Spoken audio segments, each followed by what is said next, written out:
So, you know when you make something and you think to yourself, this is so cool, I look amazing, and then later you sober up or you just look at it and you go, oh my gosh, that was the worst, most cringe, stupid thing I've ever done? Well, I don't even have that excuse because I knew exactly how stupid and cringe this was going to be, and yet I still made it. Don't move.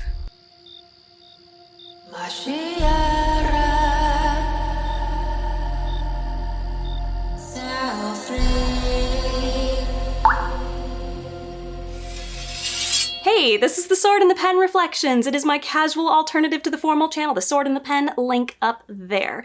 So back in episode 3 of The Wheel of Time, that's season 1, I had such a big problem with the interactions between Nynaeve and Lan that in a fit of rage, I rewrote all of their interactions in that episode. Well, at least all of them except for the very last one where they arrive in the Aes Sedai camp. And so I decided I'm going to share that with all of you for some reason. And I'm going to share it with a video that I recorded of myself acting it out, which was probably a stupid idea, and it's most likely going to kill my YouTube presence, but oh well. I really don't know why I am sharing this, but I think I just have to because I did it and it wasn't easy. It's basically just me acting out all the parts, except for my nephew, who does stand in as an unconscious Moraine. I'm also missing a bunch of footage that I did record because it got corrupted on my camera somehow. I don't know why that keeps happening, but it does. So even pieced together, it just doesn't quite fit right. It's the most amateur shit you've ever seen. And I know amateur because I have worked in indie filmmaking for a while. Never done anything on my own completely like this before, and probably never will again. I do have to disclaim though that this is not my best writing or editing. It was, like I said, something I did in a fit of rage, and then I didn't even really edit it before I went and acted it out, which was dumb, because now looking at it, there's a lot of things that I would change about it, going, oh my gosh, couldn't I have been more clever with the language or more poetic or whatever, you know, not so repetitious, things like that. But anyway, let me get into the intro. So one of the things that you'll notice is I put a montage in there using the music from the show that plays during this part, because I thought that this would be a really good opportunity to be the moment where we see the spark of curiosity that might turn romantic eventually between Lan and Nynaeve. We just didn't really get that in the show. I know there were moments where Nynaeve was like looking at Lan, but I just wasn't feeling it. I also felt like it would be a really good time to show off the skills of a wisdom, something super interesting that just wasn't shown. They had her pick one flower and take one piece of bark off of a tree. The focus of that scene seemed to have been Lan asking Nynaeve, how did you track me? Anyway, I just thought it would be a good chance to show off the wisdom's power, or not power, but knowledge, and then also use that as a moment for Lan to be like impressed with her skills. And the tracking thing can come up some other time, I don't care. You'll also notice that I put a line in there where Nynaeve asks what happens to a warder when an Aes Sedai dies, and then Lan says nothing, but then later, when he's doing the I'll be right back and she does the whole threatening thing, which I tried to make it not as much of a threat, just more like a, why should I stay here if you're taking off? You know, I want to go and find my friends. And he kind of says in threat back to her, you know, you better keep her alive because if you don't, if she dies, you die, kind of a thing. I wrote this long before I saw episode 4 and before I learned in the notes, not the notes, the comments, somebody in the comments told me that warders go on like a revenge rampage if their Aes Sedai dies. And I thought, wow, I nailed that. I didn't even know that was a thing, but I wrote it in just because I thought logically, if these are two people sort of almost sharing a spirit or a soul or, you know, their emotions, they're so in tune with each other. If one was taken away, you'd be out for blood, whoever took it from you. So, you know, somebody who's not even familiar with the lore saw that logically that's what should happen here. You'll also notice that I completely cut out the part where Nynaeve tries to kill Lan and then he has to tie her to a tree and then convince her to help Moraine and then she threatens him, which was just stupid. If you want to know why I think that, go and watch my review of episode 3. I go in depth. Okay, so here is my sort of preamble to what I wrote. Now, one of the complaints that I've had about this show is that it seems like the things that happened in the previous episodes are forgotten and also not set up properly. So there were a few things that I thought, okay, they need to tweak these a little bit. I mean, let's just completely count out, that this is an adaptation, okay? So I'm trying not to change a whole lot, but I need to change some stuff in order for this to make sense. So here's what I have changed. So these are my notes. Prior to this episode, the people of the Two Rivers must be shown to distrust the Aes Sedai, not revere them. When Moiraine first arrives in their town, they don't know she is an Aes Sedai. Moiraine briefly speaks to Nynaeve to say that she was surprised that such a young woman was the Wisdom. She asks questions to prod her age out of her before flattering her for her healing abilities, and then leaving her alone. After leaving Nynaeve, Moiraine privately tells Lan that Nynaeve is too old to be the dragon, but clearly has touched the One Power, and has probably used it in her healing, though she seems unaware of this. And unfortunately, that's not Moraine's concern at the moment. Finding the dragon is. After the Trolloc attack, the townsfolk realize that Moiraine is Aes Sedai and almost chase her out, but have to admit their safety was due to her, and she has been healing their injured, so they let her stay to recover. Just before nightfall, though, Moiraine secretly leaves with the 4 kids just as she does in the book, with each of the kids leaving notes for their parents to explain that the Trollocs are after them and it's for the safety of the village, except for Rand, whose father says he trusts that the Aes Sedai is telling the truth about the Trollocs pursuing the kids, which in turn convinces the other kids to follow, as well as convinces the town that this was for the best. On their journey with Moiraine and Lan, the kids mourn the loss of their friends and loved ones in the attack. Egwene feels guilty that she did nothing as Nynaeve was carried off, because Nynaeve saved her life twice, once when she was a kid sick with a fatal disease, and then again in the attack. Both Moiraine and Lan are present to hear these stories, though only Moiraine seems to show any reaction, regret perhaps. Later, when Egwene is comforting Perrin for not protecting his wife, she can say that she blames herself for not trying to save Nynaeve, so she can somewhat understand how he feels. But she can also tell him that she knows it is no one's fault. No one could have stopped these Trollocs. Now, I wrote that intro like that because during episode 3, the stuff with Perrin and Egwene, I felt needed to have a little bit more in it, and this is what I thought that the Perrin and Egwene thing should have had. At this point in the book, Perrin and Egwene have traveled briefly with the traveling people, but then they go their separate ways. Then, later, they are captured in the night by the White Cloaks. I would be there by the end of this episode. I would have shown Perrin and Egwene getting captured, but the audience doesn't know who their captors are, as it is night. All we see is that they have tents pitched and lots of horses. And the reason I wanted to have that happen in episode 3 was so that we get to the end and we find out that the Aes Sedai have captured someone claiming to be the false dragon. We don't see who it is, we just hear Liandrin saying that they've captured the false dragon, and we're left with that, oh my gosh, tents and horses capturing the false dragon. We think it's Perrin, because the last time we saw Perrin and Egwene, they had been captured by somebody. It is sort of a false tension, but it's good to leave on a cliffhanger like this, and I thought this would be an appropriate one. It also would have had something happening besides the walking and talking that we had with Perrin and Egwene and the Tuatha'an. They're still just talking, and they're still just standing there. What are they talking about?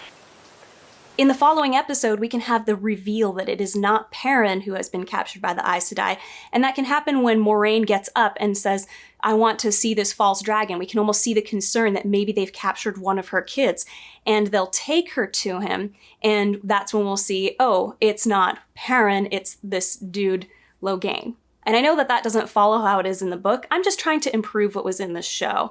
Believe me, if it was up to me, I would have followed the book much more closely. I mean, the book has already done the hard work in the writing. I don't know why people felt like they had to change so much, because the changes, they're getting them wrong. But anyway, it's now time to just rip the Band-Aid off and let all of you see this atrocity of mine. And I hope that it's funny. I don't think it's funny. I think it's stupid and cringe. But yeah, anyway, I'll be hiding under the bed. So without further ado, here is my rewrite of 3 of the scenes, the main scenes from the Just go.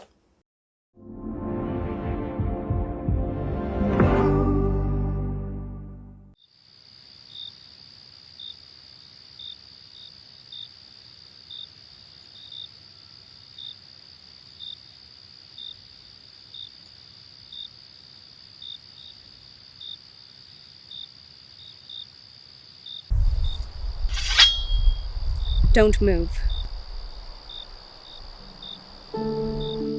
Where are my friends? Are they alive? I won't ask again. We were separated. Where are they now? I don't know. Moraine is unconscious, and I dare not move her again. I've done all I know how, but it may be Trolloc poison. You are a healer. You think I'm gonna help you after what she's done? She was hurt defending your village. She spent herself healing your people, and then she stole away with them in the night. Hardly altruistic behavior. You may have fooled Tam and the others, but I'm not convinced. My master always said you can't trust an Aes Sedai. Now I know she was right. Whatever you've been told, if she had the strength, finding your friends would be her first priority. I tracked you this far. I'm sure I can find them on my own. If you've been tracking us since the Two Rivers, then you know what she told you about the Trollocs is true. They've been on our heels every mile. They're surely hunting your friends down right now, if they haven't caught them already. You could never find them as quickly as she could. You must help her. Please. I've never dealt with Trolloc poison before. But there might be something I can do. You'll need to build a fire, and I'll need my medicine box.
These toads are poison.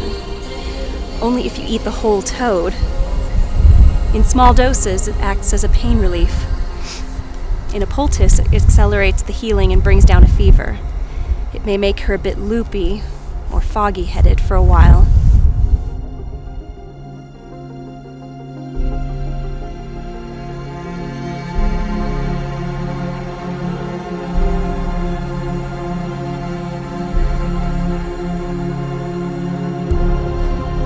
Heard about a special bond between an Aes Sedai and her warder. That he can feel what she feels. So it's true. What happens to a warder if an Aes Sedai dies?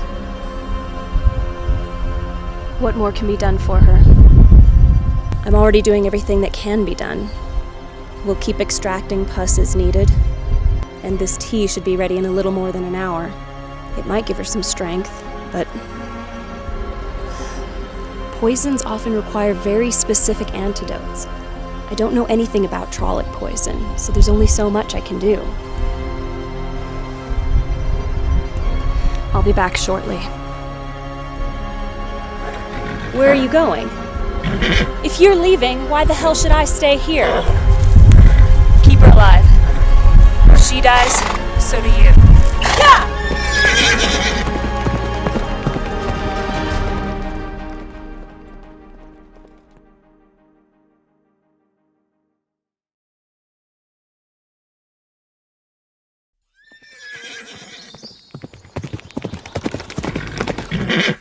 Where did you go? How is she? I just got the last of the tea down her. She's improved, but still fading in and out of consciousness. Can she be moved? Maybe, but the exertion isn't recommended. Where did you go? I found the help she needs about 3 hours from here at a gentle walk. You're welcome to follow for the answers you need. though you may not want to.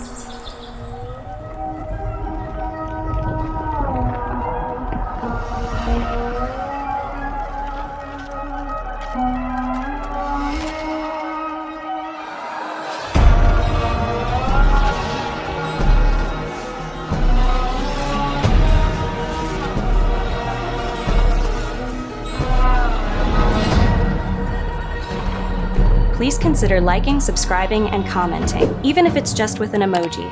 It's a free way for you to support the channel, and for me, it might help bring in some money from all the commercials they keep putting on my videos. Or if you're feeling generous, maybe check out my Patreon or Ko-fi. I've got links in the description. Anyway, there it was. I hope that it wasn't so cringe that you could enjoy it to some degree. Hopefully it gave you a laugh and it wasn't just boring, but yeesh, there was. I probably would have cut out that line where Nynaeve threatens Lan again. I would have softened it even more to make it more obvious that she's like, I'm urgently wanting to go and find my friends and you're wasting my time by leaving.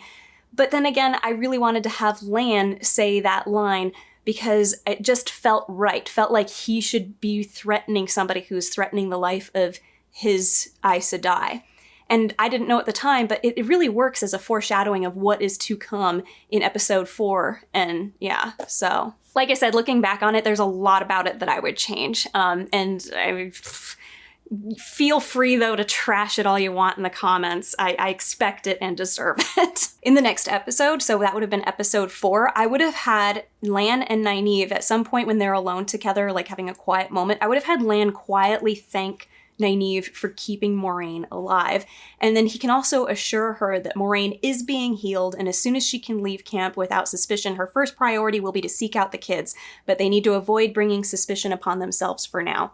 And again, I wrote that note before I saw episode 4 and realized that looking for the kids is not really going to be a priority for Moiraine anymore, so.